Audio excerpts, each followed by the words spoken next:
అసలు మతం అనేది ఎలా ఉండాలి, ఆ తర్వాత మతం ఎలాగ మార్పు చెందింది, తన పూర్వస్థితి ఏంటి, ఇప్పుడు ఎలా ఉంది, గతంలో ఎలా ఉంది, ఇప్పుడు ఎలా ఉంది, తర్వాత ఎలా మారబోతుంది అనే విషయాల గురించి కూడా మనం గతంలో చర్చించుకున్నాం.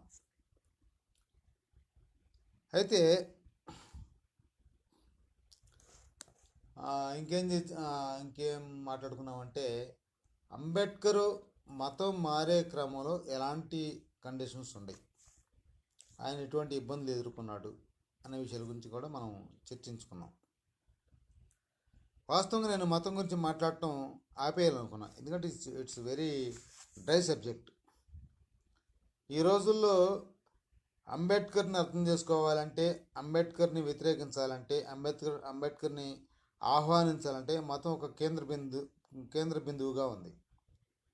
మనం ఇలాంటి సందర్భంలో మతాన్ని మనం ఒక కేంద్ర బిందువుగా ఉంచుకుంటూ అంబేద్కర్ ఆశయాల్ని, ఆలోచనల్ని మనం ప్రచారం చేయడం కష్టం కాబట్టి ఈ విషయాన్ని ఇంతటితో ఆపేయాలనుకున్నాను. కానీ ఈ మధ్యకాలంలో, ఈ గత వారం రోజుల్లో రామతీర్థంలో జరిగినటువంటి సంఘటనలను అనుసరించి ఇది కరెక్ట్ కాదు, మనం మతం గురించి కొంత చెప్పాల్సిన అవసరం ఉంది కాబట్టి అని నేను ఫీల్ అయ్యి ఇప్పుడు మతం గురించి చెప్తున్నాను. వాస్తవంగా ఈ విషయాన్ని నేను ఆపేయాలనుకున్నా. అయితే మతం గురించి చెప్పేటప్పుడు మతం యొక్క తత్వం, దాని యొక్క స్వభావం, దాని యొక్క లక్ష్యం, దాని యొక్క లక్షణాలు ఎలాంటివో మనం తెలుసుకున్నప్పుడు కూడా తత్వం ఒక ఫిలాసఫికల్గా, ఒక రిలీజియన్ ఎలా ఉంది అని మనం తెలుసుకోకుండా మతాన్ని దూరం పెట్టలేం. మతం అనేది ప్రాథమికంగా అవసరంగా బయలుదేరినటువంటి సందర్భంలో కూడా మతం కొన్ని సందర్భాల్లో అస్తిత్వం కోసం పోరాటాలు చేసింది. అస్తిత్వం కోసం. విజిబిలిటీ సరిగ్గా లేదేమో, నాది పాత ఫోన్, ఇది నేను వేరే ఫోన్ వాడలేకపోతున్నాను, నాది పనిచేయట్లేదు. దయచేసి లైవ్లో ఉండండి. ఇంకా తర్వాత మతం ఒక దేవుడు రాజ్యంగా, పరలోకంగా, స్వర్గంగా, తర్వాత మనం రంభా ఓర్వశి మేనకలతో డ్యాన్స్ చేసుకుంటూ శృంగారాలు జరిపేటువంటి స్థలంగా, బంగారు వీధిలో తిరిగేటువంటి స్థలంగా ఇలా ఉంది మతం అనేది. ఆ తర్వాత దేవుడి పాలన అంటే ఏమి లేదండి బ్రదర్. మతంలో దేవుడి పాలన అంటే దేవుడి యొక్క గొప్పతనాలు, అద్భుత కార్యాలు లేనప్పుడు ఒక నైతిక పాలన ఏదైతే ఉందో దాన్ని దైవ పాలనగా భావిస్తాం మనం ఉదాహరణకి రామరాజ్యం అంటాం, తర్వాత ఇంకేమంటాం, ఇంద్రమ్మ పాలన, ఇంకా రాజన్న పాలన, ఇలాగా మనం అనేక రకాలుగా మనం ఒక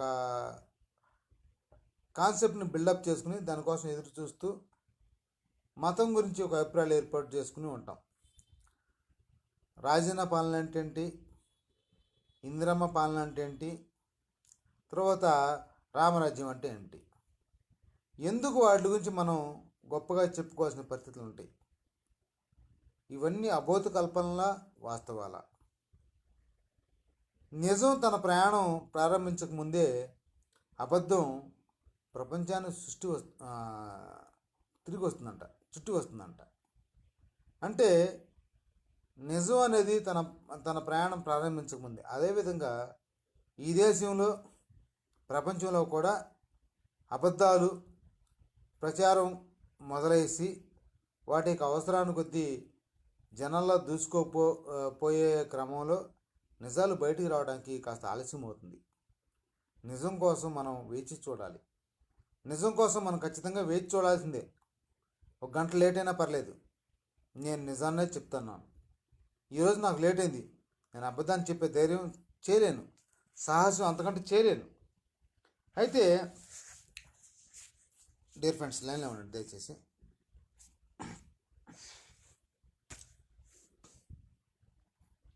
మతం మనిషి, సమాజం, మనిషి, భగవంతుడు, మనిషికి వీళ్ళ ముగ్గురు మధ్య సంబంధాలని ఏర్పరుస్తుంది.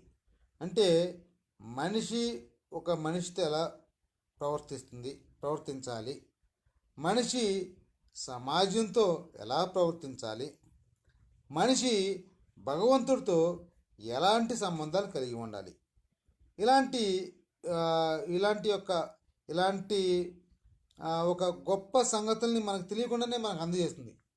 మతాన్ని మనం అర్థం చేసుకోకపోతే కులాన్ని అర్థం చేసుకోలేం, కులాన్ని అర్థం చేసుకోలేకపోతే సమాజాన్ని అర్థం చేసుకోలేం, సమాజాన్ని అర్థం చేసుకోకపోతే మనల్ని మనం అర్థం చేసుకోలేం. కాబట్టి మతం గురించి మనం ఖచ్చితంగా తెలుసుకోవాలి. ఎందుకంటే ఈ రోజుల్లో మతం మన జీవితంలో ఒక ముఖ్యమైన భాగస్వామ్యం.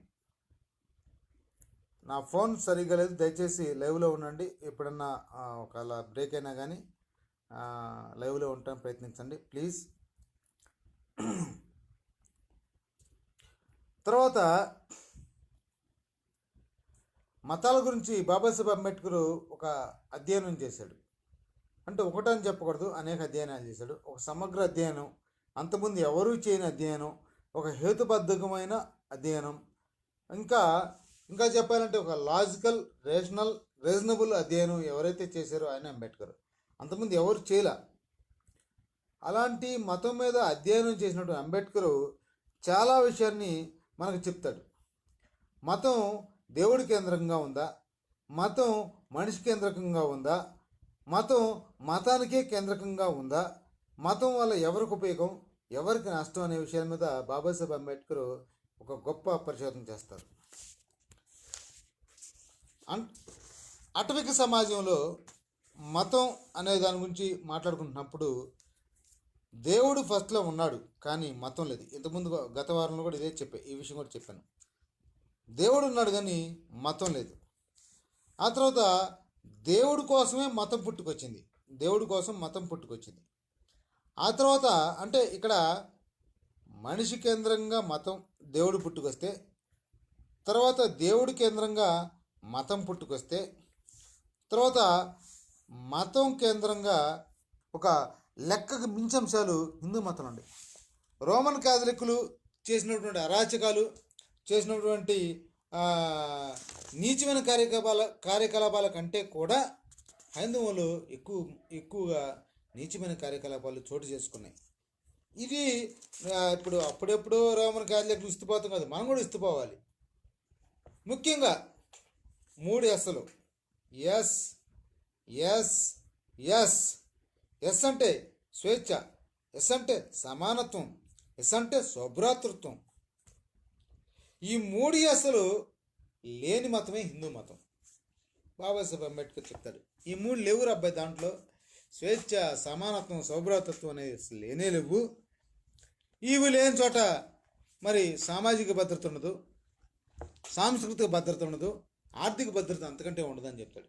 ఆర్థిక భద్రత ఏందయ్యా, అరే బాబు మతం ఎటువంటి అటు పోని, కులం ఎటువంటి అటు పోని, నేను బ్రతికితే నేను చాలు అనుకునే క్రమంలో నా పిల్లలకి మంచి బ్రతుకుంటే చాలు, వాళ్ళకి కావాల్సినటువంటి ఏర్పాట్లు చేయగలిగితే చాలు, వాళ్ళకి కావాల్సినటువంటి ₹1 సంపాదించి పెడితే చాలు అనే క్రమంలో ఈ ఆర్థిక భద్రత ఏర్పరచడంలో హిందూ మతం హెచ్చుతగ్గులను పాటించింది. శూద్రులు అతిశూద్రులకు బహుజనులకు సంపాదించుకునే అవకాశం లేకుండా చేసింది. వాళ్ళ ఆస్తికి వారసులు కాదు, వాళ్ళ ఆస్తిని సంపాదించుకునే హక్కు లేదు, వాళ్ళకి విద్యను అర్జించే హక్కు లేదు. ఇవన్నీ హిందూ మతం చేసినటువంటి ఒక దుర్మార్గపు ఎత్తుగడలు. అందుకే బాబాసాహెబ్ అంబేద్కర్ నేను మతాన్ని వ్యతిరేకించను కానీ మతం పేరిట జరిగేటువంటి మరి కపట నాటకానికి నేను వ్యతిరేకనని చెప్తారు. నేను ఆలస్యంగా వచ్చినందుకు మీరు క్షమించి దయచేసి లైవ్లో ఉన్నందుకు కృతజ్ఞతలు. దయచేసి ఇలాగే లైవ్లో ఉండి మరి దీన్ని షేర్లు చేయడానికి ప్రయత్నించండి. తర్వాత ఎందుకు ఆర్థిక భద్రత లేదు, ఎందుకు మరి హిందూ మతంలోనే అలాంటి ఏర్పాట్లు ఎందుకుండి, మిగిలిన మతాలు ఎందుకు లేవంటే మిగిలిన మతంలో ఏ వ్యక్తి అయినా సరే తనకి ఇష్టమైన వృత్తిని, తనకి ఇష్టమైన మరి ఇష్టం లేని వృత్తిని త్యజించడం, ఇష్టమైన వృత్తిని చేజిక్కించుకోవడం అనేది మిగిలిన మతాలు ఉంటే, ఒక హిందూ మతంలో మాత్రం నీకు ఇష్టం ఉన్నా లేకపోయినా, నీకు అంగీకారం అయినా కాకపోయినా, నీకు లాభం వచ్చినా లేకపోయినా నువ్వు ఒక వృత్తికే పరిమితం కావాలి. దీన్నే కంచేల గారు పుస్తకం రాశారు, కోమట్లు సామాజిక స్మగ్లర్లు. నిజంగా అప్పట్లో సామాజిక స్మగ్లింగ్ అది. ఇప్పుడైతే అన్ని కులాల వాళ్ళు చేస్తున్నారు, కానీ అప్పట్లో ఒక సామాజిక స్మగ్లర్గా తయారయ్యారు కోమట్లు.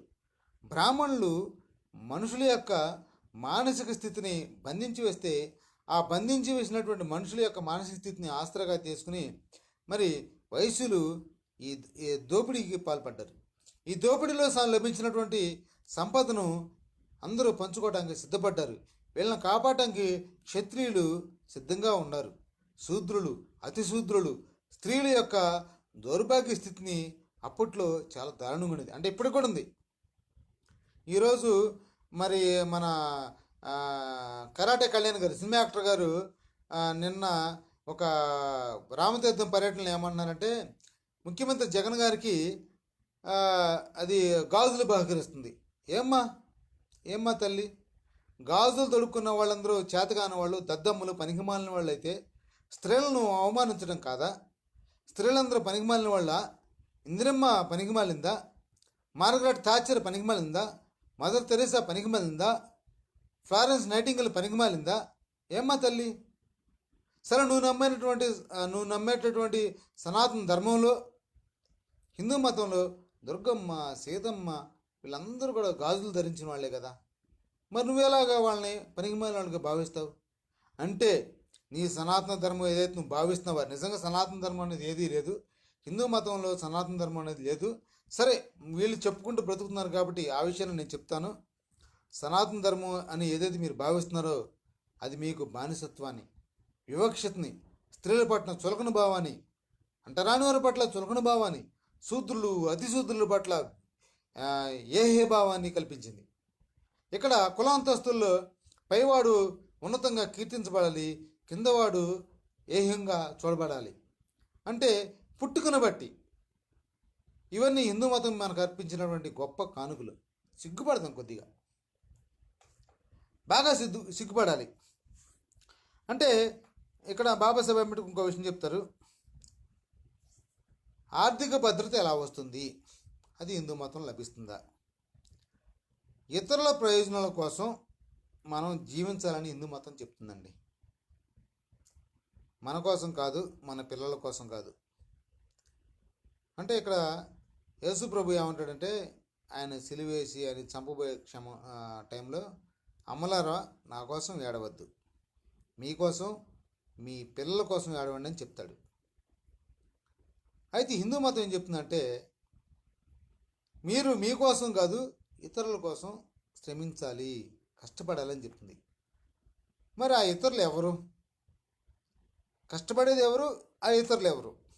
ఇతరులు అంటే వేరే వాళ్ళు కాదు, సామాజిక నిచ్చెనమెట్ల వ్యవస్థలో పైన ఉన్నటువంటి 3 జాతులు, బ్రాహ్మణ, క్షత్రియ, వైశ్యులు ఎవరైతున్నారో వాళ్ళ కోసం శూద్రులు కష్టపడాలి, వాళ్ళ కోసం అతిశూద్రులు శ్రమించాలి.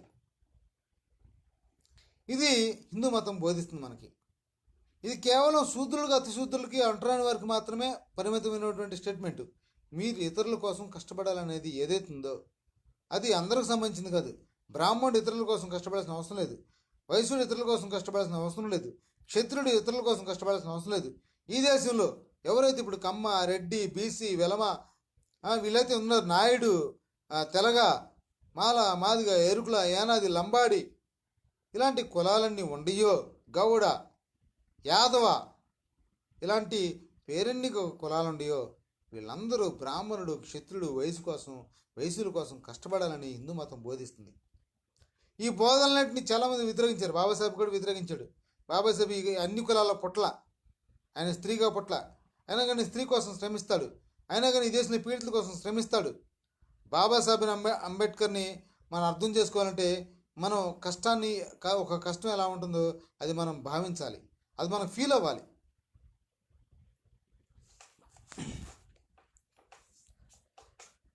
అంటే మనం పరోపకారం అనేది బాబాసాహెబ్ అంబేద్కర్ ఏం చెప్తున్నా, పరోపకారం కావాల్సిందే, కానీ పరోపకారం అందరికీ ఉండాలి అని చెప్తాడు. ఏ ఒక్క జాతికో, ఏ ఒక్క మతానికో, ఏ ఒక్క కులానికో పరోపకారం అనేది కాన్సెప్ట్ తప్పు అని చెప్తాడు బాబాసాహెబ్ అంబేద్కర్. కాబట్టి ఇది హిందూ కుల వ్యవస్థ, హిందూ మతంలో ఉంది. ఏంటంటే మరి పైన ఉన్నటువంటి స్థానంలో ఉన్నటువంటి వారు మరి వాళ్ళ త్యాగాలకి, పరోపకారానికి అతీతులు, కింద స్థాయిలో ఉన్నవాళ్ళే మరి వాళ్ళు పరోపకారం కోసం త్యాగాల కోసం సిద్ధపడాలని చెప్తుంది కాబట్టి ఇది తప్పు అని చెప్తారు. ఇది నేను ఎందుకు చెప్తున్నానంటే రాముడి గురించి కూడా చెప్తాను, రాముడి గురించి, సీతమ్మ వారి గురించి, ఇవి కూడా ముందు మనం మాట్లాడుకోవాలి. అయితే అసలు హిందూ మతం యొక్క తత్వం ఏంటి? తత్వం అంటే వాళ్ళకి ఫిలాసఫీ, మనుషులు ఏం నిరూపిస్తుంది, ఒక పైన ఉన్నవాడికి ఏం నిరూపిస్తుంది, కింద ఉన్నవాడికి ఏం నిరూపిస్తుంది. కింద ఉన్నవాడికి ఏం నిరూపిస్తుంది అంటే నీ స్థితి ఇంతే, నీ యొక్క స్థాయి ఇంతే, నీ కర్మఫలం ఇంతే, నువ్వు ఇంతకంటే నువ్వు చదువుకోకూడదు, నువ్వు ఈ పని నువ్వు ఇలా పుట్టేవు, ఇలాగే బతకాలి, ఇలాగే చచ్చిపోవాలి, ఈ వృత్తి చేయాలి, క్షవరం చేయాలి, చెప్పులు కొట్టాలి, పాకి పని చేయాలి, లేదంటే సంకలు గీకాలి, ఇంకా నువ్వు బట్టలు నేయాలి, వీళ్ళ మురిగుడ్లు ఉతకాలి. ఇదే ఇక హిందూ కుల వ్యవస్థలు చెప్తుంది. అందుకంటే నువ్వు నిజంగా సైన్స్టీన్ అంత గొప్ప తెలివితేటలు ఉన్నప్పటికి కూడా నువ్వు సాకలుడు కాబట్టి నువ్వు ఆలోచించకూడదు, నువ్వు విద్యకు అనర్హుడివి. నీకు న్యూటన్ అంత గొప్ప తెలివితేటలు ఉన్నప్పుడు కూడా నువ్వు చెప్పులు కుట్టుకుంటా బతకాల్సిందే. నీకు అంతకు మించి ఆలోచించే శక్తి లేదు, ఆలోచించకూడదు అనేది ఒక మనిషిలో ఒక బానిసత్వాన్ని నిరూపిస్తుంది. ఇది నిజంగా జ్ఞానం బట్టి కనుక ఉంటే, ఒక మనిషి యొక్క జ్ఞానాన్ని బట్టి కనుక ఇలాగా ఉండాలి, ఇలాగా ఉంటే బాగుంటుంది అనుకుంటే, అది మనం కూడా బాబాసాహెబ్ అంబేద్కర్ వెల్కమ్ అంటున్నాడు. ఎస్, ఎవడైతే మేధావి ఉన్నాడో వాడిని మనం గౌరవించాల్సిందే, వాడిని అభిమానించాల్సిందే, వాడిని ప్రేమించాల్సిందే. కానీ వాడి యొక్క ఉన్నత మేధావితనంతో కాకుండా వాడి యొక్క పుట్టుకతో మనం ఏదైతే చెప్తున్నారో గౌరవం ఇవ్వాలన్నది అది తప్పుడు భావన అంటాడు. ఇది హిందూ మతంలో ఉంది. ఎందుకు ఈరోజు మనం బ్రాహ్మణులు పీఠాధిపతులుగా ఉండాలి? ఎందుకు ఉండాలి? ఈరోజు అంతర్వేదిలో చేసేటువంటి స్టేట్మెంట్ ఇచ్చేటువంటి బ్రాహ్మణులందరూ సరస్వతీనంద స్వామి, లేదంటే ఇంకో గన్నాయకుడు ఎవరైతే ఉన్నారో వీళ్ళే ఎందుకు స్వాములుగా ఉండాలి? ఎందుకు చంద్రబాబు నాయుడు స్వామిగా ఉండకూడదు? ఎందుకు జగన్ గారు స్వామిగా ఉండకూడదు? ఎందుకు కేసీఆర్ స్వామిగా బాబాగా ఉండకూడదు? ఎందుకు ఉండకూడదు? సరే, మేమంటే తీసేయండి. మేము చిత్రవర్ణ వ్యవస్థలో లేము. మేము హిందూ వ్యవస్థకి వ్యతిరేకంగా పోరాడి ఓడిపోయిన జాతుల నుంచి వచ్చిన వాళ్ళం. మేము అంటరానికి గురైన వాళ్ళం, ఒక చిత్రవర్ణ వ్యవస్థలో లేని వాళ్ళం. మరి చూతులు ఉన్నటువంటి మీరెందుకు ఉండకూడదు? ఎందుకు ఉండకూడదు? గౌళ్ళు ఎందుకు ఉండకూడదు? వాళ్ళు ఎందుకు, బ్రాహ్మణులు ఎందుకు ఉండాలి? ఒక స్త్రీ ఎవరన్నా బాబాగా ఉంటున్నారా? స్త్రీ పూజారిగా ఉంటున్నారా? ఇవన్నీ గురించి నేను మాట్లాడటం కాదు, బాబాసాహెబ్ అంబేద్కర్ మాట్లాడుతున్నాడు. అంటే ఈ దేశంలో స్వేచ్ఛగా ఒక వృత్తిని ఎందుకునే అవకాశం లేదు. ఒక పూజారిగా నేను పనికి వస్తాను, నేను మంత్రాలు యాగాలు చేయగలుగుతాను, మంత్రోచ్చారణ చేయగలుగుతాను, పొద్దున్నే సుప్రభాతం చదవగలుగుతాను, శుక్లాం బలధరం విష్ణు శశివరం శత్రుభుజం త్రిభుజం ఇవన్నీ వృత్తం ఇవన్నీ నేను చదవగలుగుతాను, నాకు ఒక అవకాశం ఇవ్వండి, నేను మరి ఉంటాను అనేటువంటి పరిస్థితి ఒక శూద్రుడికి, అతిశూద్రుడికి, అంటరాని వాడికి, స్త్రీకి లేనప్పుడు, నాకు ఈ హోదా ఇంత జ్ఞానం లేకపోయినప్పుడు కూడా, నేను పనికిమాలిన వాడు అయినప్పుడు కూడా నేను బ్రాహ్మణుడిగా పుట్టాను కాబట్టి నేను ప్రత్యక్షంగా తిరుమల తిరుపతి దేవస్థానంలో పూజారిగాను, లేదంటే మన అంతర్వేదిలో పూజారిగాను, ఆ బొమ్మలు తలలు నరికేసే పూజారిగాను, అక్కడ ఉండే సంపదను దోచుకుంటూ అమ్మవారికి ఏదో ఒక సామెత ఉంది,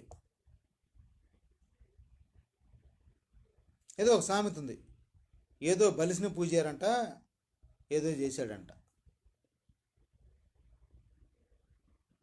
అంటే పూజారికి బలుపు పుట్టుకతో వస్తుంది, పూజారికి పుట్టుకతో బలుపు వస్తుంది. ఎందుకు రాకూడదు? అది నీ యొక్క జ్ఞానం బట్టి నీకు వస్తే బలుపు, సంతోషం, వి వెల్కమ్. బాబాసాహెబ్ అంబేద్కర్ చెప్తాడు, నీ జ్ఞానాన్ని బట్టి హెచ్చుతగులు పాటిద్దాం. నిషా అనేటువంటి ఒక జర్మన్ తత్వవేత్త, అతను కూడా హెచ్చుతగుల గురించి మాట్లాడతాడు. అతను తన యొక్క ఒక పుస్తకం రాస్తాడు, ఒక గ్రంథం రాస్తాడు. ఆ గ్రంథం పేరు ఎగ్జాక్ట్ నాకు గుర్తులేదు, మళ్ళీ నేను చెప్తాను.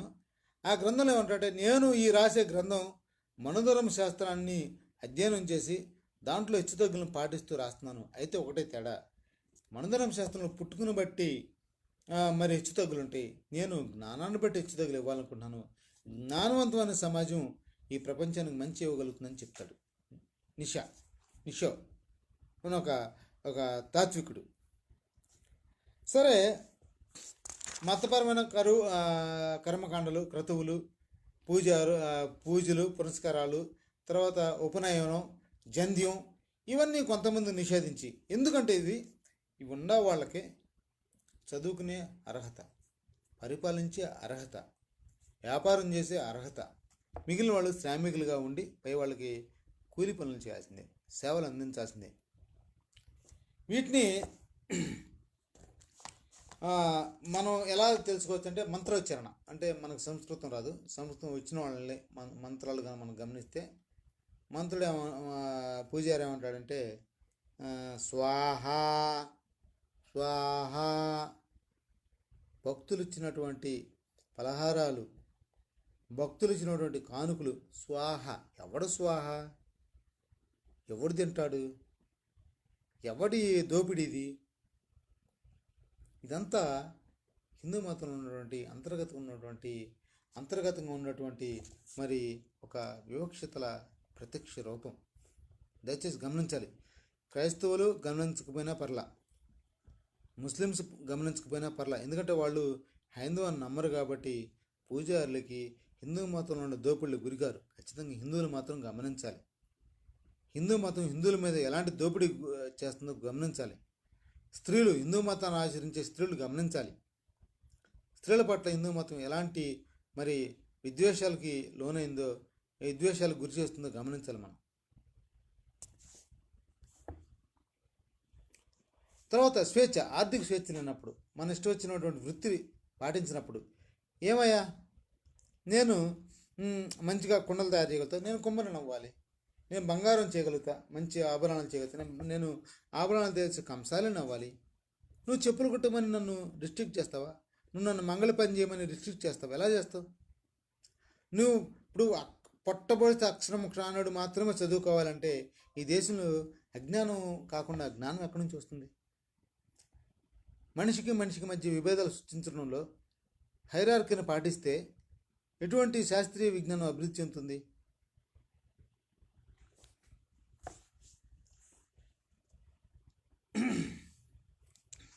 అసలు నిజంగా హిందూ మతం క్షీణించిన కారణం ఇస్లాం, క్రైస్తవం కాదండి, హిందువులే కారణం. హిందువులంటే బ్రాహ్మణులు, క్షత్రియులు, వైశ్యులే కారణం. ఈ వివక్షతలే కారణం. హిందూ మతం క్షీణించడానికి ఇంక ఏ మతం కూడా కారణం కాదు. వాళ్ళు పాటించిన కుల నియమాలు, వివక్షతలే మాత్రమే కారణం.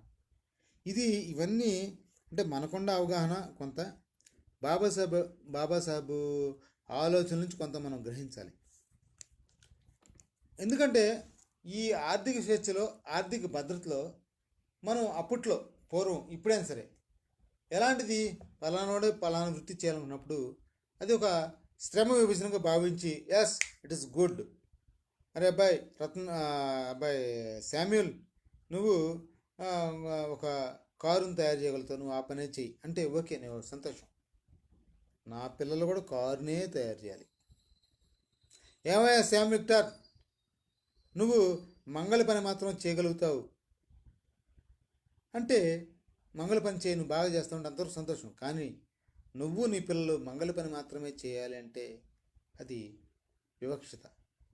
ఏమయ్యా శ్రీధర్ సింగం, నువ్వు ఖచ్చితంగా పాగి పనే చేయాలంటే సంతోషంగా చేసేయి, నువ్వు దాంట్లో ప్రతిభ ఉంటే, నీకు దాంట్లో ఇంట్రెస్ట్ ఉంటే.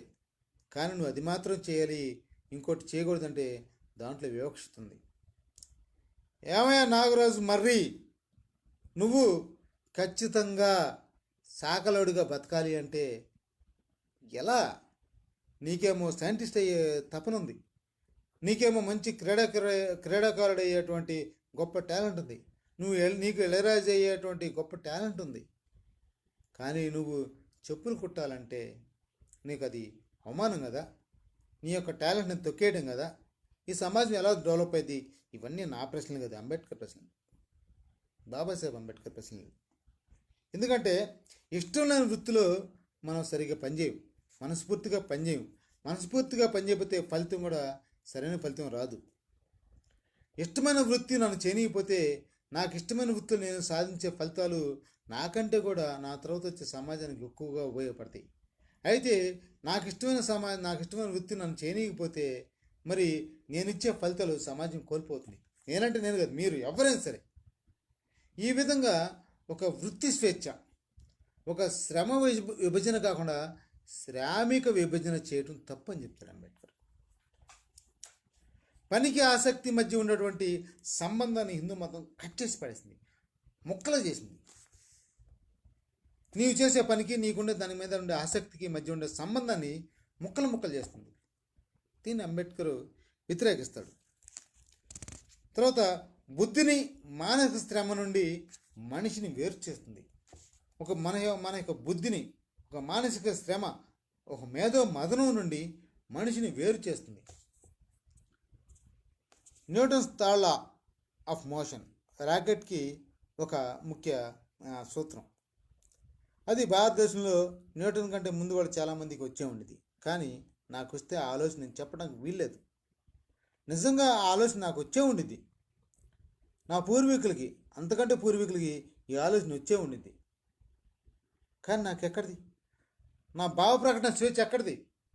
ఒక ఆర్థిక స్వేచ్ఛ లేదు, ఒక సోదర భావం లేదు, ఒక భావ ప్రకటన స్వేచ్ఛ లేదు. ఎలా ఈ దేశంలో ఎలాగా డెవలప్ అవ్వాలి, నేను ఎలా వ్యక్తిగా నేను ఎలా డెవలప్ అవ్వాలి, ఈ సమాజంగా నేను ఎలాగ డెవలప్ అవ్వాలి, ఈ సమాజానికి నేను ఎటువంటి సంతోషాన్ని ఇవ్వాలి, ఎటువంటి అభివృద్ధిని ఇవ్వాలి, ఈ విషయాల మీద మన బాబాసాహెబ్ అంబేద్కర్ ఎప్పుడూ చర్చించారు. అంటే ఇంకోటి ఏంటంటే హిందూ మతంలో ఉన్నటువంటిది మనిషి ప్రయాణాలు చేయకూడదు, ముఖ్యంగా సముద్రయానం. మనం అమెరికా వెళ్ళకూడదు సముద్రం మీదుగా, లేదంటే దుబాయ్ వెళ్ళకూడదు, లేదంటే యూరోప్ వెళ్ళకూడదు, లేదంటే ఆస్ట్రేలియా వెళ్ళకూడదు. వ్యాపారాలు ఎక్కడి నుంచి వస్తాయి? భారతదేశాన్ని ఇతరులు ఆక్రమించారే కానీ భారతదేశం ఎవరిని ఆక్రమించలేకపోయింది. ఎందుకు? మనం సముద్రయానం చేయకూడదు. అప్పుడు సముద్ర ప్రయాణమే ఉంది. ఎందుకు సముద్రయానం చేయకూడదు? ఎవరికి భయం? ఏంటి నష్టం? మనం సముద్రయానం చేయకూడదు, ఇతరులు సముద్రయానం చేసి మనల్ని ఆక్రమించారు.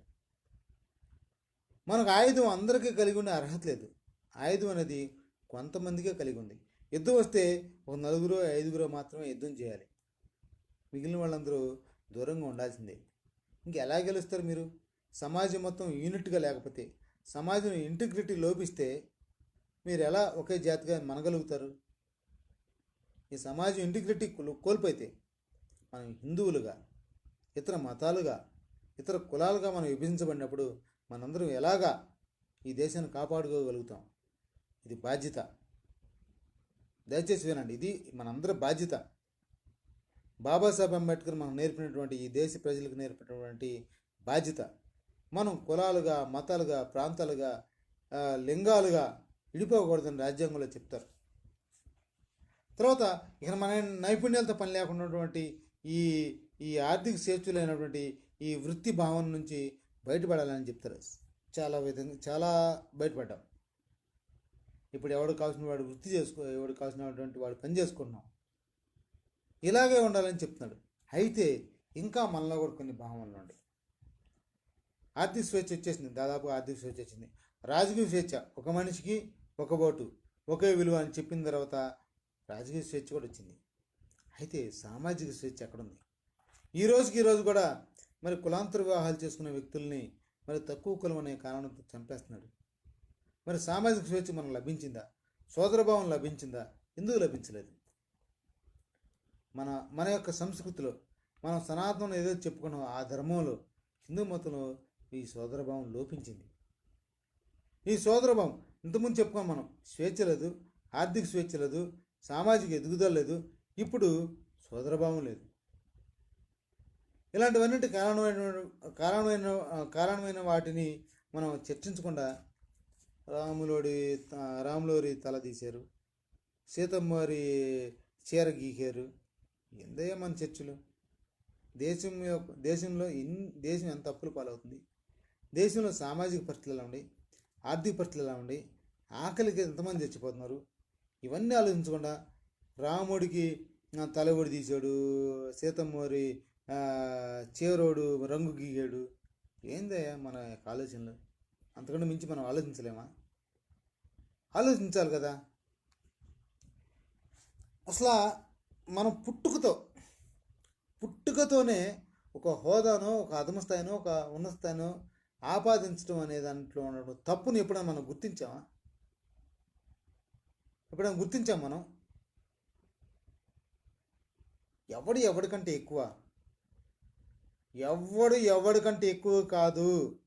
మనకన్నా పొడిచే మనగాడే లేడు. ఎవడికాడే తోపు. ఈ భూమి మీద ఎవడు తక్కువడు లేదు, ఎవడు ఎక్కువ లేడు. ప్రతి మనిషి ఆలోచనలను స్వేచ్ఛ కలిగి ఉండాలి, ఆర్థిక స్వేచ్ఛ కలిగి ఉండాలి, వాక్ స్వేచ్ఛ కలిగి ఉండాలి. ఈ స్వేచ్ఛలు కలిగి ఉన్నప్పుడు వ్యాపార స్వేచ్ఛ కలిగి ఉండాలి, వృత్తి స్వేచ్ఛ కలిగి ఉండాలి, ఒక సోదరభావం కలిగి ఉండాలి. విన్ అండ్ విన్ పాలసీ ఇదంతా. ఈ పాలసీని కలిగి ఉన్నప్పుడు ఎవడు తక్కువ లేదు, ఎవడు ఎక్కువ లేదు, అందరూ సమానంగా ఉంటారు. ఈ సమాజం మరి గొప్పగా నడుస్తుంది. తర్వాత హిందూ సామాజిక వ్యవస్థలో అంబేద్కర్ తర్వాత హిందూ సామాజిక వ్యవస్థలో ఎలా ఉంది ఇప్పుడు చెప్పుకున్న సోదంతా అదే. ఈ సోదంతా అదే.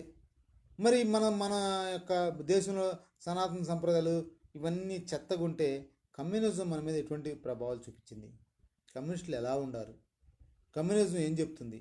కమ్యూనిజం చెప్తుంది ఈ ప్రపంచం మొత్తం శ్రామికుల విభజన అని చెప్తుంది. కానీ భారతదేశంలో శ్రమ విభజన అని చెప్తుంది. కానీ భారతదేశంలో శ్రామికుల విభజన కూడా ఉంది. ఇది మార్క్స్ గుర్తించలేదు, అంబేద్కర్ గుర్తించాడు. శ్రమ విభజన మాత్రమే కాదు, ఇక్కడ శ్రామికుల విభజన ఉంది. ఇది హిందూ సామాజిక వ్యవస్థలో పాతుకుపోయిందని చెప్పి బాబాసాహెబ్ అంబేద్కర్ చెప్తాడు. ఇది హిందూ సామాజిక వ్యవస్థ మరి డొల్లతనం, హిందూ సామాజిక వ్యవస్థ విచ్ఛిన్నం అవటం కారణం ఈ అసమానతలు, సౌభ్రతత్వం లేకపోవటం, కుల నిచ్చెన మెట్ల వ్యవస్థ వల్ల ఈ హిందూ సామాజిక వ్యవస్థ ఎప్పటికప్పుడు దిగజారిపోతుంది. మీరు ఎన్ని పోరాటాలను చేయండి, ఎంత అబోధ కల్పనలను ప్రచారం చేయండి, రాముడి పేరు మీద, కృష్ణుడి పేరు మీద, లేదా ఇంకొక ఇతర మతాల పేరు మీద మనం ఎన్ని ప్రచారాలు చేసినా కానీ హిందూ సామాజిక వ్యవస్థ మాత్రం ఈ అసమానతల వల్ల క్షీణించిపోతుంది. ఖచ్చితంగా క్షీణించిపోయింది. మీరు ఎన్ని చేసినా సరే, మనం ఎన్ని చేసినా సరే. ఆ తర్వాత హిందూ సామాజిక వ్యవస్థలో ప్రధాన సిద్ధాంతాలు ఎలా ఉంటాయి, దానికి వ్యవస్థలో లక్షణాలు ఎలా ఉంటాయి, వీటన్నిటి మీద చర్చించాలి. గతంలో కూడా చర్చించాం.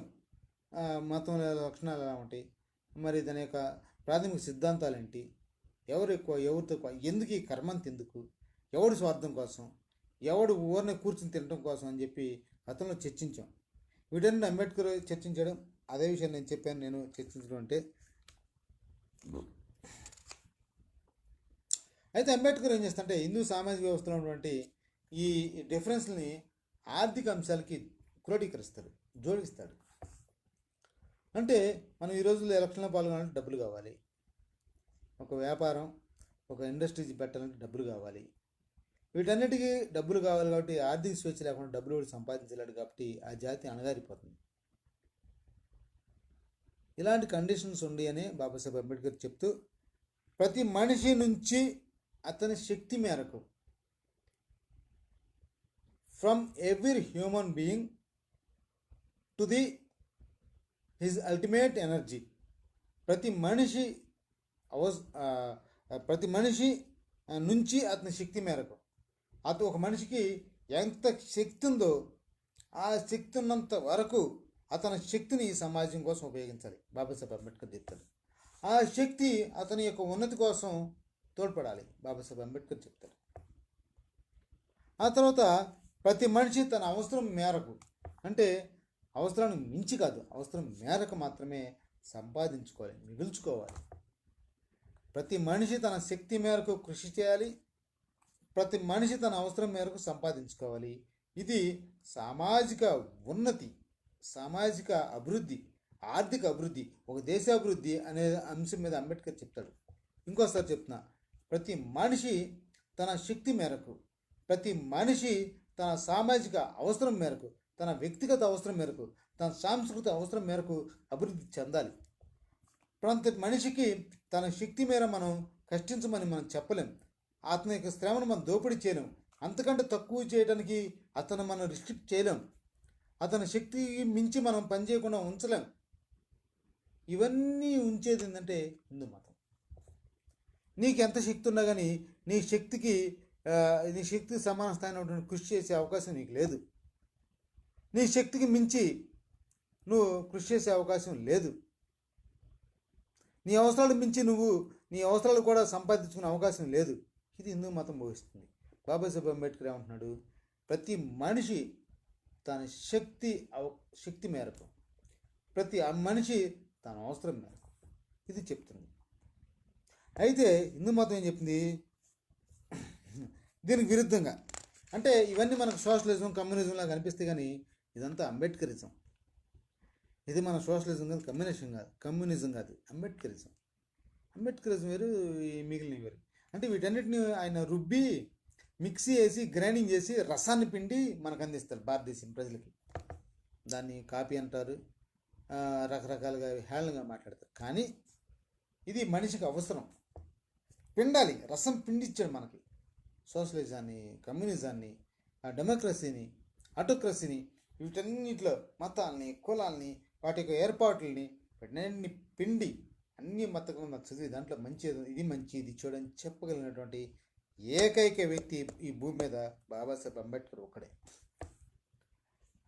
కానీ ఈ సూత్రానికి విరుద్ధంగా ప్రతి మనిషి నుంచి అతని అవసరం మేరకు, అంటే నువ్వు శక్తికి ఉందా లేదా, నీకు దమ్ముందా లేదా, నీకు నైపుణ్యాలు ఉందా లేదా, ఇవన్నీ అనవసరం. ఇవన్నీ కాదు, ప్రతి మనిషికి వాడి అవసరాల మేరకే మనం అందించాలి. ఎవడు అందించాలి? నీ అవసరాలు ఎవరు తీర్చాలి? బ్రాహ్మణుడు, క్షత్రుడు, వైశ్యుడు తీర్చడు. శూద్రుడు, అతిశూద్రుడు, స్త్రీలు అంటే సామాన్యంగా తక్కువ అంచనా వేయదు. స్త్రీలకు అన్ని రంగాల్లో కూడా ప్రావీణ్యత ఉంది. స్త్రీలు ఆలోచించగలుగుతారు, స్త్రీలు శ్రమ చేయగలుగుతారు. స్త్రీలు ఆడెవడు అన్నట్టు కార్యేషు రంభ కరణేషు ఇవన్నీ తొక్క. కార్యేషు దాసి, కరణేషు రంభ, భోజేషు మాత, చేనేషు రంభ. ఎవరో చెప్పింది? కార్యేషు దాసి కాదు, కార్యేషు రాణి స్త్రీ అంటే, కార్యేషు రాజు స్త్రీ అంటే, కరణేషు షీజ్ ఎ మినిస్టర్, భోజేషు మాత అంటే తను పెట్టడమే కాదు దోచుకునేవాడు చెంపలు వాయించగలిగినటువంటి రెండు చేతులు బలంగా కలిగినటువంటి వ్యక్తి స్త్రీ. ఇలాంటి విషయాల మీద మద్దు నగేష్ బాబు గారు కూడా మాట్లాడతాడు. చేతులు ఇచ్చినందుకు హల్లెలూయా, చేవలు ఇచ్చినందుకు హల్లెలూయా అంటాడు తన నరలోక ప్రార్థనలో. కాబట్టి స్త్రీని తక్కువ అంచనా వేసే ప్రయత్నం చేస్తే మనల్ని మనం మోసం చేసుకుని కళ్ళు మూసుకుని మంచి ట్రాఫిక్ ఉండే రోడ్డు మీద నడిచినట్లే. బాగా ట్రాఫిక్ ఉండే ముంబై రోడ్లో కళ్ళు మూసుకుని నడిచినట్టే స్త్రీని తక్కువ చేస్తే. ఈ తప్పుడు పనులు మనం చేస్తామని బాబాసాహెబ్ అంబేద్కర్ గారు, తప్పురా బాబు, మీరు స్త్రీని తక్కువగా అంచనా వేయద్దు, మీరు యాక్సిడెంట్లు గురి కావద్దని చెప్తాడు. Multi talented person in the human being is women. A multi talented person. ఇవన్నీ అంబేద్కర్ మాటలు, ఇవి నా మాటలు కాదు. తర్వాత ఈ కుల వృత్తులను శాస్త్రం చేయటం, వంశపారంపర్యం చేయటం. మీ బాబు ఏం చెప్తే నువ్వు అదే చేయాలి, మా బాబు ఏం చెప్తే అదే చేయాలి, నాకు మంచి క్రికెటర్ అవ్వాలని కోరిక ఉంది, లేదు నేను మంచి టెన్నిస్ ప్లేయర్ అవ్వాలని లేదు, మా బాబు చేనేత కాబట్టి నేను కూడా మగ్గంలో కూర్చోవాలి. ఇది హిందూ మతం బోధిస్తుంది. వీటిలన్నిటి మనం ఎంతో కొంత దాటుకుని వచ్చాం ఈరోజు. అయితే ఇప్పటికి వాటి ప్రభావాలు మన సమాజం మీద ఉంది కాబట్టి అంబేద్కర్ ఏం చెప్పాడనే అంశాలని మనం గుర్తు చేస్తున్నాం. ఎగ్జాక్ట్గా యాజ్ ఇట్ ఈజ్గా ఆయన చెప్పిన అంశాలే ఇప్పటికీ కొనసాగుతుందని నేను చెప్పడం లేదు. అంతకంటే తీవ్ర స్థాయిలో ఉండొచ్చు, అంతకంటే తక్కువ స్థాయిలో ఉండొచ్చు. కొన్ని అంశాల్లో అనేక ప్రాంతాల్లో మరి శారీరక అంటూ కోల్పోయింది లేదు, కానీ కుల అంటుంది, కుల సమాజం కొనసాగుతుంది. ఇలా కొన్ని మార్పులు లోనప్పటికీ సమాజంలో అనేక హెచ్చుతగ్గులు మాత్రం ఇప్పటికీ కొనసాగుతున్నాయి. ఇది తర్వాత సరే డబ్బులు దేమందరా బాబు, పోతే పని, ఆర్థిక స్వేచ్ఛ ఉంటే ఎంత లేకపోతే ఎంత, మనుషులు సంతోషంగా పని చేసుకుంటూ హాయిగా బ్రతుకుతూ గొప్ప జీవితం జీవిస్తూ సంతోషంగా బతికి చచ్చిపోతే చాలే అని మనం సంతృప్తి పడదామా? సోదరభావం లేనప్పుడు, ఈ సమాజంలో నిన్ను మనిషిగా నిన్ను గుర్తించినప్పుడు, ఒక స్థానంలో, ఒక ప్రదేశంలో, ఒక పబ్లిక్ బహిరంగ స్థలంలో నువ్వు మిగిలిన వాళ్ళు వేరువేరుగా ఉన్నప్పుడు, నిన్ను అవమానాలకు గురి చేస్తున్నప్పుడు, నిన్ను ఆ ప్రదేశానికి సమావేశం రానివ్వనప్పుడు నువ్వు పడే వేదన ఆర్థిక స్వేచ్ఛను పక్కన పెట్టినప్పుడు కూడా ఒక సామాజిక స్వేచ్ఛ లేనప్పుడు మనిషి పడే వేదన హంతకులుగా మారుస్తుంది. గుర్తుపెట్టుకోండి అగ్రవర్ణాలారా, గుర్తుపెట్టుకోండి, మీరు హతులవుతారు.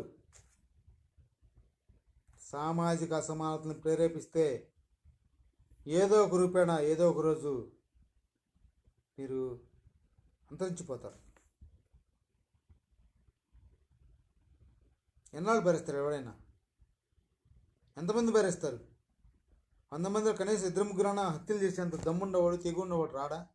గుర్తుపెట్టుకోండి, కులాంతర మతాంతర వివాహాలని వ్యతిరేకించి హత్యలు చేసే తల్లిదండ్రులారా, రేపు మిమ్మల్ని మీ పిల్లల్ని ఎవడో ఒకటి చంపేవాడు వస్తారు ఖచ్చితంగా.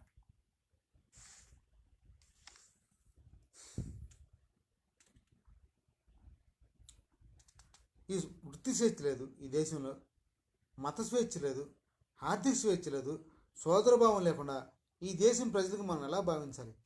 ఈ దేశంలో మనం ఎలా భాగస్వామ్యం కావాలి? ఈ దేశంలో మనం ఉండవని, ఈ భూమి నాదని ఎలా భావించాలి? ఈ జాతిని నాదని మనం ఎలా భావించాలి? ఎలా జనగణమన పాడాలి? ఎలా వందే మాతరం పాడాలి? ఎలా జై హిందీ చెప్పాలి? ఎలా చెప్పాలి మనం?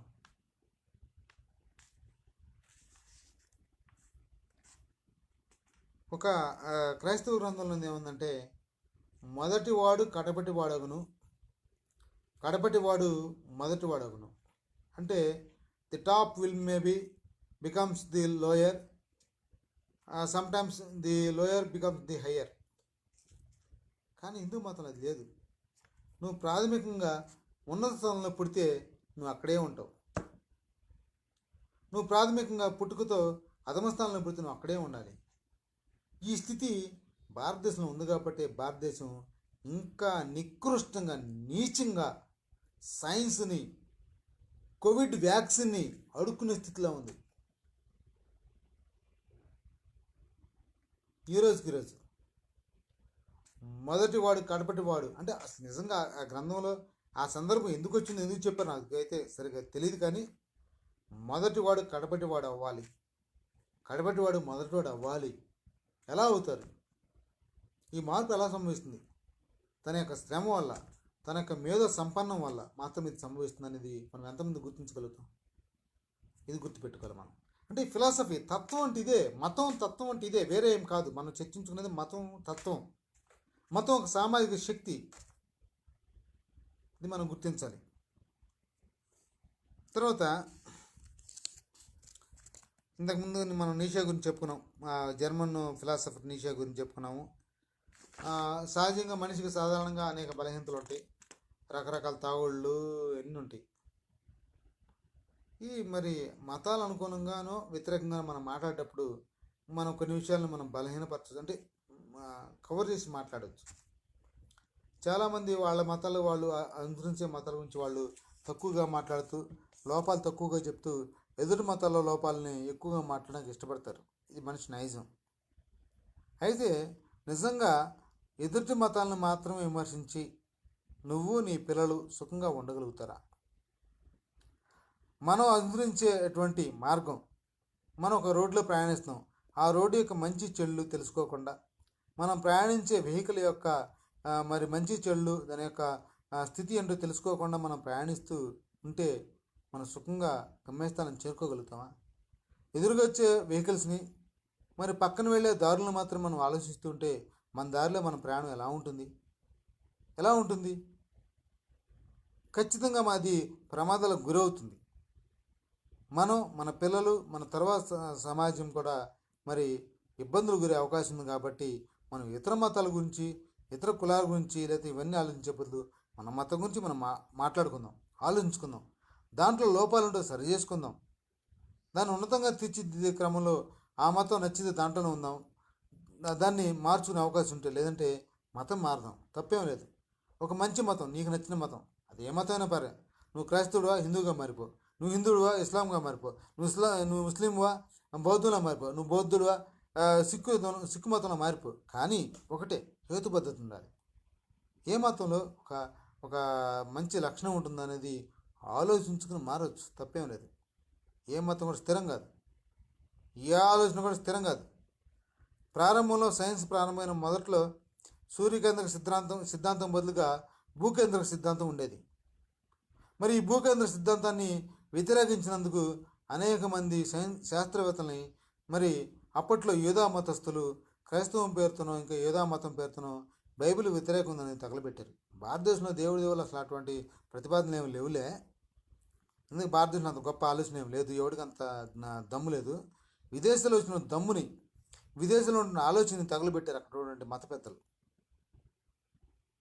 అంటే మన ఆలోచనల మీద స్వేచ్ఛగా ఆలోచించే క్రమంలో మన మీద రిస్ట్రిక్షన్స్, నిబంధనలు. తర్వాత ఇవన్నీ మనం చర్చించిన క్రమంలో మరి భగవంతుడు కూడా ఉన్నాడు. వాడు ఎవడన్నా కానీ వాడిని మనం పూజించాలి. ప్రైజ్ వాడు మనకేదో ఇవ్వాలి, వాడు మన స్వర్గాన్ని తీసుకెళ్ళాలి, ఇంకా వాడు దేవుడు అనేవాడు మనకు చాలా ఇవ్వాలి. అడుగుదాం, నాకు చంద్రబాబు నాకు చాలా ఇవ్వాలి. అడుగుదాం, చంద్రబాబు నా కోసం నువ్వు పోరాటాలు చేయని అడగండి. లేదు జగనన్న నువ్వు మాకు ఇవి కల్పించండి అడగండి. లేదు మోడీ గారు మీరు మా కోసం ఇది చేయాలని అడగండి. మనకెవడు బ్రోకర్లు అవసరంలా, తాపేదారులు అవసరంలా. అలాగే భగవంతుడికి భక్తుడి మధ్య అనుసంధానకర్తలు అవసరం లేదు. నీ బాధను నువ్వు చెప్పుకునే క్రమంలో నీకు మధ్యలో బ్రోకర్ ఎందుకయా? ఈ బ్రోకర్ వ్యవస్థే పూజారి వ్యవస్థ. అది హిందూ మతంలోనే ఉంది, ఇంకెక్కడ లేదు. పాస్టర్లు, క్రైస్తవుల పాస్టర్లు ఉంటే వాళ్ళు బోధకులు మాత్రమే కానీ భగవంతుడికి భక్తుడికి మధ్య అనుసంధానకర్తలు కాదు. భక్తుడు కావాలంటే తన యొక్క రిక్వెస్ట్ డైరెక్ట్ దేవుడికి టెలిగ్రాఫ్ చేసుకోవచ్చు, డైరెక్ట్గా దేవుడితో మాట్లాడుకునే అవకాశం. అంటే నిజం అబద్ధం పక్కన పెడదాం, దేవుడి గురించి మాట్లాడుకోవాలంటే ఈ చాలా విషయాలు ఉంటాయి. కానీ క్రైస్తవంలో, ఇస్లాంలో దేవుడితో డైరెక్ట్గా డీల్ చేసేటువంటి ఒక అవకాశం ఉంది. కానీ హైందవంలో మధ్యలో పూజారి అనే ఒక వ్యక్తి బయలుదేరుతాడు. వాడికి ఇష్టం ఉంటేనే మన యొక్క కోరికలు, మన యొక్క ఆశలు దేవుడి దగ్గరికి పంపించే ఏర్పాటు చేస్తారు, లేదంటే లేదు. అందుకే ఒక సామెత ఉంది, దేవుడు వరమిచ్చిన పూజారి కరుణించకపోతే మన కోరికలు నెరవేరు అనేది ఈ దేవుడు బ్రిటిష్ వాడు లేదంటే పాకిస్తాన్ వాడు చెప్పిన సిద్ధాంతం కాదు. మన హిందువులే, మనమే, మన సోదరులే, మన పెద్దోళ్ళు చెప్పింది. భగవంతుడు వరమిచ్చిన పూజారి వరం ఇవ్వడని చెప్పింది మన పెద్దలే, మన హిందువులే, మనమే. కాబట్టి హిందూ మతంలో ఇలాంటి పూజారి వ్యవస్థ వల్ల చాలా నష్టపోతున్నామని బాబాసాహెబ్ అంబేద్కర్ చెప్తాడు. తర్వాత హిందూ మతంలో చిక్కుముళ్ళు, ఇవన్నీ హిందూ మతంలో చిక్కుముళ్ళే. రకరకాల చిక్కుముళ్ళు ఉన్నాయి, మనం ఎప్పుడు తీసుకోవాలని చిక్కుముళ్ళు ఉన్నాయి. ఇన్ని చిక్కుముళ్ళు వేసినటువంటి సమాజం పైకి ఎలా పాకిద్ది? నీ కాళ్ళకి, నీ చేతులకి ముళ్ళు వేసి, నీ కళ్ళకి గంతలు కట్టి నువ్వు ఎలా ప్రయాణిస్తావు? ఎలా ఎదుగుతాం మనం? వీటన్నిటికీ హిందూ మతం ఎటువంటి సమాధానం చెప్పదు. ఆ తర్వాత ఇవన్నీ చేయడానికి బ్రాహ్మణ మతం, అంటే ప్రారంభంలో నిజంగా హిందూ మతం లేదండి, బ్రాహ్మణ మతం ఉండేది. హిందూ మతం అనేది అబోధ కల్పన. సనాతన ధర్మం అనేది అసలు లేనే లేదు. సనాతనం అనేది అబద్ధం. ఎవడైతే ఇప్పుడు సనాతన ధర్మం అని చెప్పాడో ఆడ అబద్ధం చెప్తున్నాడని. ప్రారంభంలో బ్రాహ్మణ మతం ఒకటే ఉంది. వాళ్ళు ఈ దేశంలో ఉన్నటువంటి హిందువులను తప్పుదారి పట్టించారు వాళ్ళ యొక్క స్వార్థం కోసం. తర్వాత రాముడు గురించి చెప్తాడు బాబాసాహెబ్ అంబేద్కర్. రాముడు నిజంగా ఇలా రామతీర్థంలో దయచేసి రండి ప్లీజ్ ఫ్రెండ్స్, మీ ఫ్రెండ్స్ని ఇన్వైట్ చేయండి. ఒక మంచి అంశాన్ని చెప్పుకున్నాం. రామతీర్థంలో రాముడు తలకాయ తీశారని, సీతమ్మవారు చీరకు సంబంధించి ఇంకేదో రంగు తొలగించారని, ఇంకా రకరకాల ఉద్యమాలు ఈరోజు జరుగుతున్నాయి. అవి ఎవరు చేశారో మనకు అందరికీ తెలుసు. BJP, RSS, Bajrang Dal, VHP వీళ్ళకి సంబంధించినటువంటి వ్యక్తులు చేశారని మనందరికీ తెలుసు. ఆ విధంగా మత కళలు రేకెత్తించి జగన్కు క్రైస్తవుడు ముద్రేసి వీళ్ళకి వ్యతిరేకంగా మెజారిటీగా ఉన్నటువంటి హిందువుల యొక్క మనోభావాల్ని, మన మనసుల్ని ట్యాంపరింగ్ చేసి ఓట్లు కొలగొట్టాలనేది బీజేపీ ఎత్తుగడ. ఇది మనం గుర్తించాలి. చాలామంది ముఖ్యంగా హిందువులే గుర్తించాలి. వాళ్ళు మనకేం చేయాల. నోట్ల రద్దు వల్ల నష్టపోయింది, ఎక్కువ ప్రాణాలు కోల్పోయింది హిందువులే. ఈ ఈ ఆర్థిక మాంద్యం వల్ల ఎక్కువగా ఉద్యోగాలు కోల్పోయింది హిందువులే. బీజేపీ పరిపాలన హిందువులు ఎక్కువ నష్టపోయారు. దయచేసి వినండి. తర్వాత రాముడు, నిజంగా రాముడు సచ్చీలుడు, ఏకప్రతినివతుడు. ఒక్కసారి దయచేసి రామాయణం చదవండి. రామాయణంలో వాల్మీకి రామాయణం ఉంది, బుద్ధ రామాయణం కూడా ఉంది. బుద్ధ రామాయణం చదవండి. బుద్ధ రామాయణంలో రాముడు వ్యభిచారి అని చెప్తారు, రాముడు తండ్రి వ్యభిచారి అని చెప్పింది మాట్లాడతారు. రాముడు తండ్రి దశరథ మహారాజు వ్యభిచారి. 3 పెళ్ళాలుంటే అనేక మంది ఉంపుడు గత్తెలు. 3 పెళ్ళాలు అధికారికంగా ఉంటే అనేక మంది అనధికారికంగా భార్యలు ఉండరు దశరథ మహారాజుకి. రాముడు కూడా భార్య ఒక్కతన మన ప్రచారంలో ఉంది, కానీ అతనికి కూడా అనేక మంది ఉంపుడు గత్తెలు, చెలికత్తెలు, మాంసాహారి, తాగుబోతు, ఇన్ని దుర్వ్యసనాలు కలిగినటువంటి రాముడు మంచి బాలుడు, రామ ఈజ్ గ్రేట్ అని ఎలా చెప్పగలుగుతాం? అలా అయితే మా ఊర్లో చాలామంది రాముళ్ళు ఉన్నారు. ఒకదానికి 4 మెయింటైన్ చేసే రాముళ్ళు, అచ్చం వ్యభిచార గృహాల చుట్టూ తిరిగే రాముళ్ళు, అచ్చం అబద్ధాలు చెప్పే రాముళ్ళు, అచ్చం దొంగతనాలు చేసే రాముళ్ళు, బోల్డ్ మంది ఉన్నారు రాముళ్ళు. ఇది కరెక్ట్ కాదు. రాముడు ఆదర్శవంతమైన వ్యక్తి కాదు. అతని వ్యక్తిత్వ నిర్మాణం గురించి మనం ఇంకోసారి చర్చించాలంటే వాలివధ గురించి మనం మాట్లాడుకోవాలి. వాలివధలో ఒక రాజు అయినటువంటి క్షత్రియుడు ఎలా ఉండాలి? ఆయుధం లేని వాడిని చంపకూడదు. వాలి వధప్పుడు వాలికి ఆయుధం ఉండదు. చాటుగా ఉండి వెన్నుపోటు పడవకూడదు. మరి రాముడు చాటుగా ఉండి బాణం వేస్తాడు. ఇవన్నీ క్షత్రియ ధర్మానికి వ్యతిరేకం. మరి ఇంత దౌర్భాగ్యమైన నీచమైన ఎత్తుగళ్ళు కలిగిన రాముడు ఆదర్శపుత్రుడు ఎలా అవుతాడు? వ్యక్తిగా మరి తనకున్నటువంటి తాగుబోతుడు, వ్యభిచారం ఇవన్నీ ఉండి ఏకపత్నివృత్తుడు అనే ఒక ప్రచారంలో మనం ముసుగేసి మసిపూసి రాముడిని గొప్ప వ్యక్తిగా మనం కీర్తిస్తాం. చదవండి, వాల్మీకి రామాయణం చదవండి, బుద్ధ రామాయణం కూడా చదవండి, దశరథ మహారాజు గురించి కూడా చదవండి. రాముడు ఒక్కడే కాదు, రాముడు యొక్క 3 అన్నదమ్ములు కూడా వాళ్ళ యొక్క జీవిత విధానం, జీవితాన్ని కనుక మనం గమనిస్తే వాళ్ళ పుట్టుక దగ్గర నుంచి తర్వాత వాళ్ళందరూ వ్యభిచార యొక్క చరిత్ర కలిగినటువంటి వ్యక్తులు. వ్యభిచారం ఒక అవినీతి, ఒక అనైతిక నుంచి పుట్టుకొచ్చిన వాళ్ళు. అది నిజమా కాదా అని పక్కన పెట్టండి. అబద్ధమైతే తీసేయండి. నిజంగా కనుక భావిస్తే, నిజంగా అది ఒక అబద్ధమైనా కానీ అది ఒక కథ అయినా కానీ, ఆ కథలో అయినా సరే నేను చెప్తున్నా, ఒక నిజంగా అది కథ అనుకుంటే ఆ కథలు కూడా అవి తప్పుడు అభిప్రాయాలు. రాముడు ఏకప్రతినివతుడు కాదు. ఇంకా రాముడికి ఇంకా నైతికంగా మనం గుర్తించాలంటే, రావణాసుడు సీతమ్మ వారిని ఎత్తుకెళ్ళిపోతాడు. రాముడు గెలిచి తీసుకొచ్చిన తర్వాత మీరు రోజా సినిమా చూసారో లేదు కానీ, రోజా సినిమాలో హీరో మరి విలన్ మీద గొప్ప యుద్ధం ప్రకటిస్తాడు. సైనికులు వస్తారు, సైనికులు వచ్చి విలన్ను పట్టుకెళ్ళే క్రమంలో ఇతను వదిలిపెడతారు. ఇతను సైనికులు ఏం చేస్తున్నారు, లేదంటే విలన్లు ఏం చేస్తున్నారు, తీవ్రవాదులు ఏం చేస్తున్నారు, ఇవన్నీ పట్టించుకోకుండా పరిగెత్తకుండా భార్య దగ్గరికి వెళ్ళి నడవలేని స్థితిలో కూడా వెళ్ళి కౌలించుకుంటాడు. ఇది రోజా సినిమాలో మనం చూస్తాం. కానీ రాముడు అలా చేయడు. అది ప్రేమ. రోజా సినిమాలో చూపించింది భార్య మీద ప్రేమ. కానీ రామాయణంలో రాముడు రావణాసురుడు వధ జరిగిన తర్వాత, రావణుడి మీద మరి గెలిచిన తర్వాత మరి సీతమ్మ వారి దగ్గరికి వెళ్ళడు, పట్టాభిషేకంకి వెళ్తాడు. రాముడు పట్టాభిషేకంకి వెళ్తాడు. సరే, పట్టాభిషేకం అయిపోయింది, ఏదోలే మరి ఇతరులు ఎవరో మంచి ముహూర్తం ఉందని చెప్పారు బ్రాహ్మణులు, విన్నాము వెళ్ళాము అనుకుంటే సరిపెట్టుకుందామంటే పట్టాభిషేకం అయిన తర్వాత కూడా రాముడు సీతమ్మ దగ్గరికి వెళ్ళాడు. హనుమంతుడిని పంపిస్తాడు, ఒక రాయబారిగా హనుమంతుడిని పంపిస్తాడు. హనుమంతుడు కూడా చాలా బాగా అలా చేస్తున్నాడు, ఇలా చేస్తున్నాడు, సీతమ్మ అతను యొక్క పద్ధతి బాగాలేదు, నేను అనవసరంగా రాముడికి సహాయం చేశాను, రాముడు నీ పట్ల చాలా వ్యతిరేక భావన ఉన్నాడని బాధపడతాడు. సరే, సీతమ్మ వారు వస్తుంది, ఏదో చెప్పుకుంటుంది. తర్వాత లక్ష్మణుడు వస్తాడు, తర్వాత సహోదరులు వస్తాడు. రాముడు వచ్చిన తర్వాత అప్పటికి అనుమానిస్తాడు సీతమ్మని.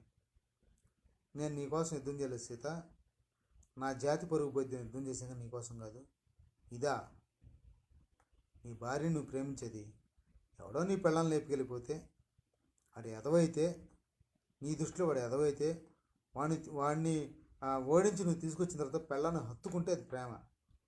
నేను నీ కోసం తీసుకురాలేదు, నీ పరుగు పోయింది, మా వంశం పరుగు పోతుందని చెప్పి తీసుకొచ్చాను, కానీ నీ మీద నాకేం ప్రేమ లేదు. నిజంగా నీకు కనుక ఇక్కడ ఉండాలంటే నాకు ఇష్టం లేదు. నువ్వు ఎవరినైనా మరి చూసుకు వెళ్ళిపో, నా తమ్ముడు లక్ష్మణుడైనా పర్వాలేదని చెప్పి సీతమ్మని అనొచ్చా? వాడు ఎంత నీతిబాహ్యమైన వ్యక్తి రాముడు అనేవాడు. అంత నీతిబాహ్యమైన వ్యక్తి కోసం ఈరోజు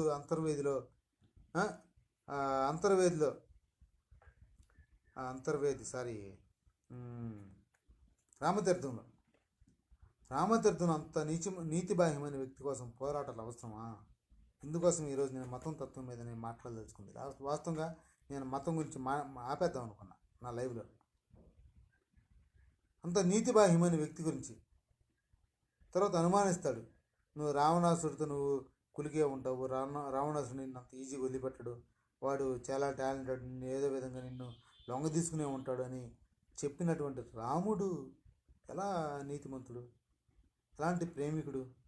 నీ భార్యని ప్రేమించలేవు నువ్వు. ఇంత నీతిబాహ్యమైనటువంటి రాముడిని మనం దేవుడికి ఎలా కొలుస్తాం? ఈరోజు రామతీర్థంలో మనం అతని కోసం ఎలాంటి పోరాటాలు చేస్తాం? అసలు ఆయన గురించి మనం మాట్లాడుకోకూడదండి. రాముడి గురించి, అసలు కృష్ణుడి గురించి అసలే వద్దు. అంబేద్కర్ రాముడు కృష్ణుడి రహస్యాలు, హిందూ మతంలో చిక్కుముళ్ళలో వీటన్నిటి గురించి మాట్లాడతాడు. ఇప్పుడు నేను చెప్పే మొత్తం రాముడి గురించో, కృష్ణుడి గురించో, లేదా హిందూ మతంలో చిక్కుముళ్ళ గురించో, హిందూ సామాజిక వ్యవస్థ గురించో, హిందూ మతం మార్పిడి గురించో, హిందూ మతం యొక్క తత్వం గురించో మాట్లాడింది మొత్తం బాబాసాహెబ్ అంబేద్కర్ ఆలోచనలు, ఆశయాలే, నా మాటలు కాదు ఇవి. ఆ తర్వాత ఇవన్నీ చెత్తర అబ్బాయి అని చెప్పి అంబేద్కర్ అటన్నింటిని పరిశోధించి మతం మారాలనుకుంటాడు. మతం మారే క్రమంలో అంబేద్కర్ కూడా ఒక స్థిరత్వం ఏం లేదు. ఆయన రకరకాల ఆలోచించాడు. అసలు మారాలా వద్దా, లేదంటే హిందూ మతం సంస్కృతమా, లేదంటే దగ్గరగా ఉన్నట్టు సిక్కు మతంలో పోదామా, క్రైస్తవంలో పోదామా, బౌద్ధంలో పోదామా, ఇలాగ రకరకాల ఆలోచించి ఒక ఉన్నత మార్గాన్ని ఎంచుకున్నాడు, బౌద్ధం అనే మార్గాన్ని. మనం బాబాసాహెబ్ అంబేద్కర్ని అనుసరించే వారమైతే మరి దేవుడికి ప్రత్యామ్నాయం ఉన్నటువంటి బౌద్ధాన్ని మనం అనుసరించాలి. తర్వాత ఈ హిందూ మతం నుంచి బాబాసాహెబ్ అంబేద్కర్ మతం మారే క్రమంలో చాలామంది వ్యతిరేకిస్తారు. గాంధీ కూడా వ్యతిరేకిస్తారు. ఏమై అంబేద్కర్ మతం అంటే బేరం ఆడేదా? బేరం ఆడకూడదా ఈ మతంతో? నువ్వేంది మీ వాళ్ళకి ఏదో అన్యాయం జరిగిందని చెప్పి మతం మారుతానట, ఇవాళ కాకపోతే రేపైనా సరే నీకు మతం అనేది నీ స్థాయికి నీ వాళ్ళని నీ దగ్గరికి చేరుస్తుంది కదా, ఉన్నత స్థాయి ఇస్తుందని చెప్తే అంబేద్కర్ అంటాడు, ఇలా ఎన్నాళ్ళు మోసం చేస్తావు గాంధీ అంటాడు. గాంధీ ఇలాగ నా ప్రజల్ని ఎన్నాళ్ళు మోసం చేస్తావు అంటాడు. ఎన్నాళ్ళు మోసం చేస్తావు గాంధీ అంటాడు. తర్వాత సావర్కర్ అంటాడు.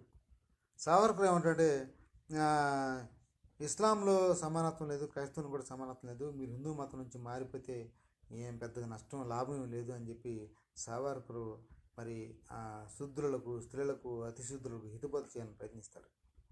అంబేద్కర్ నవ్వుకుంటాడు. రాజేంద్ర ప్రసాద్ అంటాడు, ఏందో అంబేద్కర్ మంచివాడు అనుకున్నాం కానీ ఇలాంటి దేశానికి ఇలా ద్రోహం చేస్తాను అనుకోలేదు అంటాడు. అంటే మీ ఉద్దేశంలో శూద్రులు, అతిశూద్రులు, స్త్రీలు ఎవరైతే ఉంటారో ఈ దేశంలో వాళ్ళందరూ మీకు సేవలు చేస్తూ గడిపితే అది దేశభక్తిగా కొనియాడబడుతుందా?